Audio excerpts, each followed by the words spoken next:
World Stroke Day, October 29th, 2014. Mr. Ray, his father, his mother, his wife, and a lovely son and a daughter.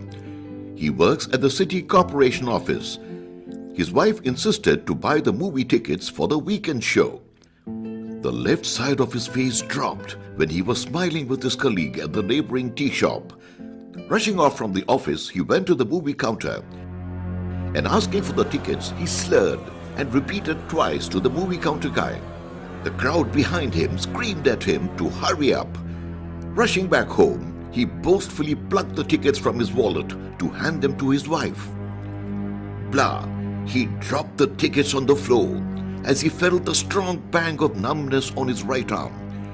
No sooner that his son and daughter came running, screaming jovially to collect the tickets. To their amazement, Mr. Ray held his head as if in killing pain and fell flat on the floor. Now Mr. Ray is no more and his family is in major distress. 1 in 6 people worldwide will have a stroke in their lifetime. 32,000 brain cells are vulnerable to get damaged in a fraction of a second. Act fast and follow fast.